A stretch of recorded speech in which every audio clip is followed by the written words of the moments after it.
नमस्कार साथियों, आप सभी का स्वागत है हमारे YouTube channel Divyanshi self studies classes शुरू में। जैसा कि जो है हम पढ़ रहे थे हिंदी के अंतर्गत जो है वह कुछ इम्पोर्टेंट टॉपिकों के बारे में पढ़ रहे थे, जिसमें आज का जो हमारा इम्पोर्टेंट टॉपिक है वह है संधि। तो संधि को शुरू करने से पहले मैं आपको बता दूं कि जितने भी सरकारी एग्ज़ाम होते हैं राज्य सरकार के, जो कि रीट है, पटवार है, ऐसे बहुत सारे एग्ज़ाम हैं जो कि राज्य सरकार के होते हैं, जिसमें लाइब्रेरी का है, टीचर्स का है। इन एग्ज़ाम में जो है वह संधि का जो है हिंदी, अगर जो हिंदी उसमें है तो संधि का जो टॉपिक है वो आएगा ही। और संधि जो है यदि आपने एक बार अच्छे से सीख ली तो आपको जो हमेशा के लिए याद हो जाएगी।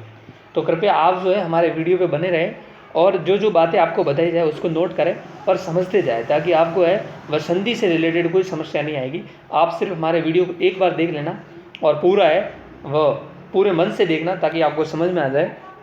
और अपने पास जो है वो कॉपी और पेन लेके बैठना, ताकि आपको वीडियो जो है समझ में आ जाए। तो शुरू कर से देखिए, शुरू करने से पहले मैं आपको बता दूं कि जो संधि है, क्या संधि को हम तोड़े, संधि की अपन इस वर्ड को तोड़ के हम आपको इसका अर्थ बताएं तो इसका अर्थ होता है योग। क्या होता है? योग। संधि का शाब्दिक अर्थ क्या होता है? योग अथवा मेल, अर्थात दो ध्वनियों या दो वर्णों के मेल को वाले विकार को हम क्या कहते हैं? संधि कहते हैं। अगर हम इस संधि की परिभाषा को देखें तो इसकी परिभाषा जो है वह इस प्रकार से होगी कि जब दो वर्ण पास पास आते हैं या मिलते हैं और उनमें जो उत्पन्न विकार उत्पन्न होता है। देखिए, जब दो वर्ण आपस में मिलते हैं और उनमें जो विकार उत्पन्न होता है, जैसे यहाँ पे आ गया राम आ गया और पीछे आ गया अवतार आ गया, ये दो वर्ण है, ठीक है। देखिए, ये भी वर्ण है और ये भी वर्ण है। जब ये आपस में मिलेंगे और इनमें जो विकार उत्पन्न होगा, जैसे इनका विकार हो जाएगा माँ हो जाएगा, ठीक है। ये विकार ही क्या कहलाता है? संधि कहलाता है, ठीक है। कंफ्यूज नहीं होना है आपको। अगर हम विद्वान जो है उन्होंने परिभाषा क्या दी है संधियों के बारे में, तो बात करते हैं कामता प्रसाद गुरु, जो कि हिंदी के महान जो है, उन्होंने जो है वो संधि की क्या परिभाषाएं दी हैं कि दो निर्दिष्ट अक्षरों के पास पास आने के कारण उनके जो मेल से जो उत्पन्न विकार होता है उसे हम संधि कहते हैं। अगर हम दूसरे विद्वान किशोरीदास वाजपेयी की बात करें तो उन्होंने बताया है कि जब दो या अधिक वर्ण पास पास आते हैं तो कभी उनमें जो है वो रूपांतर हो जाता है और इसी रूपांतर को हम क्या कहते हैं? संधि कहते हैं, ठीक है। अगर हम संधि विच्छेद की बात करें तो मैंने आपको पहले ही बता दिया था कि संधि विच्छेद कैसे होता है, एक बार वापस देख लीजिएगा आप। जैसे है विद्यालय, विद्यालय संधि विच्छेद की हम बात करें तो विच्छेद का मतलब होता है तोड़ना। विद्यालय, विद्यालय को हम तोड़ेंगे तो कैसे टूटेगा? विद्या प्लस आलय, ठीक है। ये क्या कहलाता है? संधि विच्छेद कहलाता है। अगर हम संधि की जो है इनकी परिभाषा तो मैंने आपको बताई दी थी, ये रही इसकी संधि की परिभाषा, जो कि कामता प्रसाद गुरु ने क्या बताया है, वो आप स्क्रीनशॉट ले लीजिएगा ताकि आपको आराम से समझ में आ जाएगा। देखते हैं आगे संधियों के प्रकार कितने हैं। तो संधि जो है वो 3 प्रकार की होती है। कितने प्रकार की होती है? 3 प्रकार की होती है। कौन कौन से प्रकार की होती है वह आप नोट कर लीजिएगा। पहली संधि जो होती है स्वर संधि होती है। स्वर संधि जो है, जो स्वरों का मेल होता है तब मेल संधि होती है, वह स्वर संधि हो जाती है। और स्वर संधि की अगर हम बात करें तो जो ये संधि है स्वरों के आपस में मेल के कारण जो उत्पन्न विकार होता है उसे स्वर संधि कहते हैं। और व्यंजन का जब व्यंजन से मिलन होता है और उनमें जो विकार उत्पन्न होता है उसे व्यंजन संधि कहते हैं। और विसर्ग का जो विसर्ग से संबंध होता है तो वहाँ पे विसर्ग संधि कहलाती है। देखते हैं हम स्वर संधि को पूरी कंप्लीटली पढ़ेंगे। तो स्वर संधि के अंतर्गत स्वर संधि जो है वो 5 प्रकार की होती है, जिसके अंतर्गत दीर्घ संधि होती है, गुण संधि होती है, यण संधि होती है, अयादि संधि होती है और वृद्धि संधि होती है। इनको हम एक एक को है वो बारीकी से और बहुत ही सरल तरीके से और इंटरेस्टिंग तरीके के साथ पढ़ेंगे। तो कृपया आप हमारे वीडियो पे बने रहें, बीच में स्किप ना करें और पूरा देखें वीडियो को, ठीक है। तो शुरू करते हैं दीर्घ संधि। अगर हम इसको संस्कृत के अंतर्गत देखा जाए तो इसका एक सूत्र होता है जिसका नाम होता है अकह श्रोणे दीर्घ। क्या होता है? अकह श्रोणे दीर्घ, अर्थात अक के स्थान पर क्या हो जाता है? दीर्घ होता है। यानी कि देखिए यहाँ पे आप अ है, आ है, ठीक है, इनके बाद यदि वापस यही वर्ण है, जैसे अ या आ गया तो ये क्या हो जाएगा? आ हो जाएगा, ठीक है। जैसे इसी प्रकार से मैं आपको बता दूं, जैसे ई है, ये ई है प्लस ये वापस ई आ रहा है तो ये मिलके क्या हो जाएगा? बड़ा ई हो जाएगा, दीर्घ हो जाएगा, ठीक है। इसी प्रकार से जैसे ऊ है, हाँ यहाँ पे ऊ है ये, प्लस ये भी ऊ आ गया है, तो ये ऊ और ये ऊ मिलकर क्या हो जाएगा, बड़ा ऊ हो जाएगा। ठीक है, ये होती है दीर्घ संधि। ठीक है, अगर दीर्घ संधि की बात करें और विस्तार से, तो दो समान स्वर मिलकर के दीर्घ हो जाते हैं, और यदि अ या आ या ई या ऊ के बाद वे ही दीर्घ स्वर आए तो दोनों क्रमशः है वो इनका जो मिलन होकर के ये बड़ा हो जाएगा। ठीक है, यदि अ और आ रहा है तो आ हो जाएगा, और ये ई आ रहा है तो बड़ा ही हो जाएगा। इस प्रकार से देखिए, इनका उदाहरण देखने जाए तो पहला उदाहरण है भोजनालय। क्या है, भोजनालय। भोजना और लय, अगर हम इस भोजनालय का विच्छेद करें, संधि विच्छेद करें, तो कैसे होगा, भोजन प्लस आलय। ठीक है, इस न में से क्या निकला, अ निकला, और पीछे आ है ही। अ और आ मिलकर क्या बनाता है, आ हमने पहले ही बात करती थी। इस प्रकार से ये क्या हो जाएगा, भोजनालय हो जाएगा। इसी प्रकार से दूसरा उदाहरण हम देखें, विद्यार्थी। देखिए आप यहाँ पे बने रहिएगा, विद्यार्थी देखें, देखना विद्यार्थी, ये विद्यार्थी। अगर इस विद्यार्थी को हम तोड़े तो विद्यार्थी का कैसे टूटेगा, ये विद्या प्लस अर्थी। देखिए दा में से क्या निकल जाएगा, आ निकल जाएगा, प्लस अ पीछे आ रहा है, अ या आ के बाद यदि अ आए या कुछ भी आए तो इसका क्या हो जाएगा, आ हो जाएगा, जैसा कि हमने पीछे देखा ही था। इसी प्रकार से बहुत सारे उदाहरण हैं, जैसे है अन्नाभाव है, अन्न प्लस अभाव है। महात्मा है, महा प्लस आत्मा है। महात्मा में देखो, जैसे महा प्लस आत्मा है, तो महा में जो हा है, हा में क्या छिपा हुआ है, आ छिपा हुआ है, और आ के बाद क्या आ रहा है, आ रहा है पीछे, तो आ और आ मिलकर क्या बना रहा है, वापस बड़ा आ बना रहा है। ठीक है, तो इसमें आपको कंफ्यूज नहीं होना है। मैं आपको एक उदाहरण देता हूँ, उसका आप जो है कमेंट बॉक्स में मुझे बताइएगा कि इसका कैसे होगा संधि विच्छेद। वधोत्सव, वधोत्सव का संधि विच्छेद क्या होगा, आप कृपया जल्दी से कमेंट बॉक्स में बताएं। देखिए इसमें ऐसा होगा, मैं आपको बता दूं कि वधु प्लस उत्सव। अब देखो यहाँ पे ये धू है, धू में से क्या निकला, ऊ निकला, और पीछे ऊ है ही, और ये ऊ और ये ऊ मिलके क्या हो जाएगा, बड़ा ऊ बन जाएगा, बराबर ये वधोत्सव हो जाएगा। देखिए अगली स्लाइड में हम अगली संधि के बारे में पढ़ें, तो हमारी संधि जो है वह गुण संधि। क्या है, गुण संधि। गुण संधि के अंतर्गत क्या होता है कि इसमें जो है वह अ या आ के बाद यदि ई आए या ई आए तो ये क्या हो जाएगा, ए हो जाएगा। यदि अ या आ के बाद यदि ऊ आए या ऊ आए तो ये क्या हो जाएगा, ओ हो जाएगा। और यदि अ या आ के बाद री आए तो ये क्या हो जाएगा, और हो जाएगा। देखिएगा स्क्रीन पे आप, अ है या आ के बाद अगर ई आए या ई आए तो ये क्या हो जाएगा, ए हो जाएगा। इसी प्रकार से अ या आ के बाद अगर ऊ आए या ये ऊ आए तो ये क्या हो जाएगा, ओ हो जाएगा। अगर अ या आ के बाद और यहाँ पे री आए, क्या है, री आए, रे से ऋषि वाला, तो ये क्या हो जाएगा, और हो जाएगा। बस इतनी बात आपको समझनी है, ताकि आपको सारी जो है ये गुण संधि समझ में आ जाएगी। बस ये अगर जो आपको बात समझ में आ गई तो आपकी गुण संधि है वो क्लियर है। आपको कोई नहीं रोक सकता एग्जाम में पास करने के लिए कि गुण संधि जो है उसको कैसे सॉल्व करें। ठीक है, आप स्क्रीनशॉट ले लीजिएगा। इसका मैं आपको उदाहरण बताऊं तो जैसे उदाहरण है रमेश। क्या है, रमेश, यहाँ पे देखना आप, रमेश। अगर हम रमेश का विच्छेद करें तो कैसे होगा, रमा प्लस इश। अब देखो यहाँ पे ये माँ है, रमा, माँ में से क्या निकला, आ निकला, प्लस का प्लस, ई है ही पीछे, और स का स, और आ और ई मिलके क्या बनाता है, जैसे हमने पिछली वीडियो में, पिछली जो है स्लाइड में बात की थी, आ और ई मिलके क्या बनाता है, ए बनाता है। तो ये क्या हो जाएगा, रमेश हो जाएगा। ठीक है, कंफ्यूज नहीं होना है, देख लीजिएगा एक बार विस्तार से आप। मैं आपको दूसरा उदाहरण बताऊं तो है वीरोचित। क्या है, वीरोचित। देखो यहाँ पे इसको यदि हम तोड़ें तो कैसे टूटेगा, वीर प्लस उचित।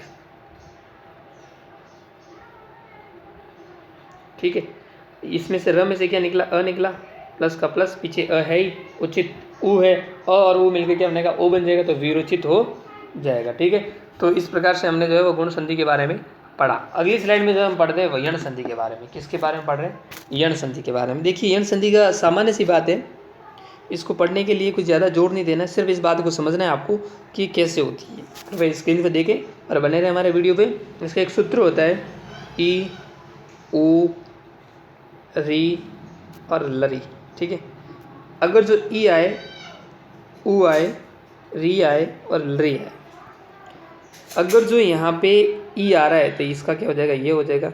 ऊ आ रहा है तो वह हो जाएगा। री आ रहा है तो र हो जाएगा और री आए तो अल्लाह हो जाएगा। बस ये बात आपको समझ में आ गई तो यानी आपकी जो यण संधि ये क्लियर हो जाएगी। आपको कोई नहीं रोक सकता एग्जाम में पास करने के लिए कि यण संधि कैसे होती है। देखिए मैं आपको उदाहरण दिखाता हूँ। जैसे इसका उदाहरण जो है यण संधि का है, मैं आपको उदाहरण दिखाऊँ तो देखिए आप यण संधि का उदाहरण है अत्यधिक। क्या है, अत्यधिक। देखिए अत्यधिक जो है, अत्यधिक जो है ये अत्यधिक है। अत्यधिक कैसे बनेगा, देखिए अति प्लस अधिक। अब देखो यहाँ पे अति, ती में से क्या निकला, ई निकला और ई के बाद क्या आ रहा है, अ आ रहा है। तो ई के बाद यदि अ आए तो यहाँ पे क्या हो जाएगा, ये हो जाएगा। क्या हो जाएगा, ये क्या हो जाएगा, अत्यधिक। इसी प्रकार से मैं आपको बताऊं अगला उदाहरण है जैसे प्रतीक। क्या है, प्रतीक। देखना आप स्क्रीन पे, आप प्रतीक, प्रतीक। अगर हम इसको तोड़ेंगे तो कैसे टूटेगा ये, प्रति प्लस एक। देखिए ये ती जो है, ती में से क्या निकला, ई निकला। क्या निकला, ई निकला। और ई के बाद क्या आ रहा है, एक आ रहा है, ए आ रहा है। तो यहाँ पे ई के बाद में ए आने की वजह से जो इसका जो है मेन पॉइंट ये क्या हो जाएगा, ये हो जाएगा। और यहाँ पे क्या हो जाएगा, प्रतीक हो जाएगा। देखिए यहाँ पे अगला मैं उदाहरण आपको बताऊँ तो उदाहरण नंबर जो है वह 4 नंबर उदाहरण है वह जैसे स्वच्छ। क्या है, स्वच्छ, स्वच्छ। इस स्वच्छ को तोड़ेंगे तो कैसे टूटेगा, ये सु प्लस अच। देखो यहाँ पे आप सु में से क्या निकला, ऊ निकला, ऊ निकला और पीछे क्या है, अ आ रहा है। तो ऊ के स्थान पर क्या हो जाएगा, व हो जाएगा और ये है वह स्वच्छ हो जाएगा। ठीक है, आइए हम अगली स्लाइड में जो है वह बात करते हैं अयादी संधि के बारे में। अयादी संधि का संस्कृत में एक सूत्र होता है जिसका नाम है एचो सवायावह। एचो सवायावह यानी कि ए और आई के बाद ओ या औ के बाद अगर कोई दूसरा वर्ण है तो ए का आई हो जाएगा। देखो यहाँ पे ए है, आई है, ओ है और औ है। ठीक है, अब देखो यहाँ पे आप अगर जो ए है, ए का क्या होगा, आई का क्या होगा, ओ का क्या होगा, इसका क्या होगा। देखो यहाँ पे आप इसका हो जाएगा आई, इसका हो जाएगा आय, इसका हो जाएगा अव और इसका हो जाएगा आव। ये बात आपको समझनी है इस अयादी संधि में। अगर जो आपको ये बात समझ में आ गई तो आपको अयादी संधि को है वह सही करने से कोई ताकत नहीं रोक सकती। ठीक है, मेरी बात सुन रहे हैं आप।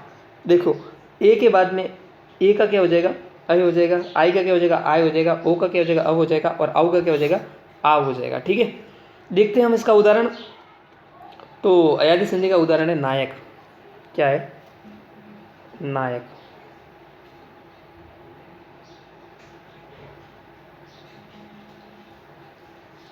देखो नायक को हम तोड़ने जाए तो कैसे टूटेगा, ये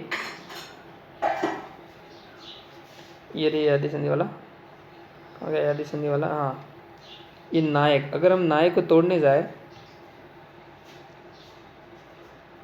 नायक को हम तोड़ने जाए तो कैसे टूटेगा, ने प्लस अक।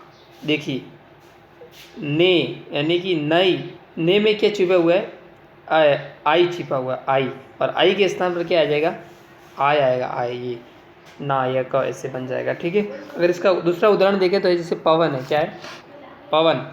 हम देखेंगे पवन को, यहाँ पे लिखेंगे पवन।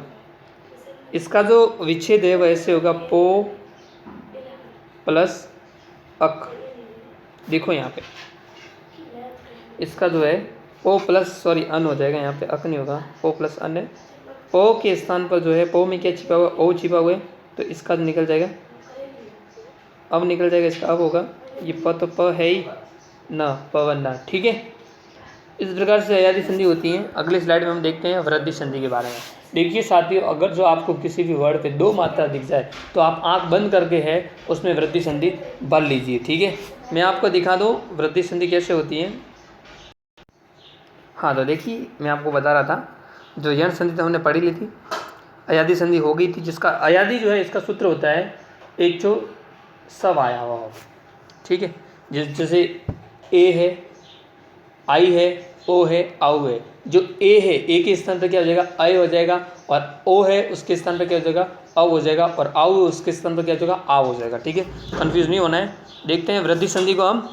तो वृद्धि संधि जो है क्या, वृद्धि, अगर वृद्धि संधि को हम देखें तो वृद्धि संधि जो है जिसके ऊपर डबल मात्रा हो उसे बस आंख बंद करके आप भर दीजिए कि उसमें क्या है, वृद्धि संधि, ठीक है। बिल्कुल कंफ्यूज नहीं होना है। वृद्धि संधि में डबल मात्रा दिख जाए भर दीजिए आप कि ये क्या है, वृद्धि संधि है।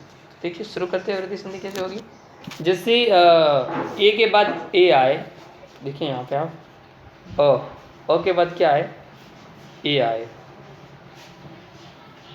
अ के बाद जो है वह ये बड़ा आया है, बड़ा आए, अ के बाद ओ आए। इसी प्रकार से इसका जो है अ के बाद यदि ए आएगा तो ये क्या हो जाएगा, आई हो जाएगा, और इसका भी क्या हो जाएगा, आई हो जाएगा। इसी प्रकार से जो है अ या आ के बाद यहाँ पे देखें हम,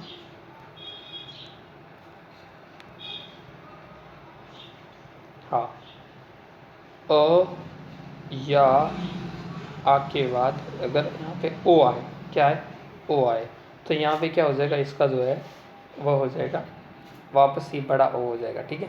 कंफ्यूज नहीं होना है। देखिए आप इसका उदाहरण, जैसे शब्द है एक एक, क्या लिखा हुआ है, एक एक, एक एक, जैसे कि इस पर डबल मात्रा से नाम से ही जाना जा रहा है कि वृद्धि संधि का उदाहरण है, क्योंकि इसके ऊपर डबल मात्रा है। अब इसको हम तोड़ेंगे तो कैसे टूटेगा, एक प्लस एक, देखो कैसे टूटेगा ये, एक ए, ये रहा ए, इसके बाद जो है वो आगे भी वो क्या आ रहा है, ए आ रहा है, और ए मिलकर क्या हो जाएगा, बड़ा ए हो जाएगा, ठीक है। इस प्रकार से इसका बहुत सारे उदाहरण हैं, जैसे परमोज है, महेश्वर है, सदैव है। अपन इसको लें, सदैव को लें, सदैव, इसको तोड़ेंगे तो कैसे टूटेगा ये, सदा प्लस एव, दा में से निकल जाएगा आ, और आ के बाद में आ रहा है ए, और ये आ के बाद में ए आने की वजह से ये हो जाएगा डबल ए वाला, ये सेम, तो ये हो जाएगा सदैव, ठीक है। इस प्रकार से हमने वृद्धि संधि के बारे में पढ़ा, और आपको जो है मैं आशा करता हूँ कि आपको सारी संधियाँ जो है स्वर संधि वाली और समझ में आ गई होगी। और यदि आपको समझ में आ गई हो तो आप जो है हमारे चैनल को सब्सक्राइब कर लीजिएगा, और लाइक कर दीजिएगा, और कमेंट कर लीजिएगा, ठीक है। तब तक के लिए आप सभी का धन्यवाद।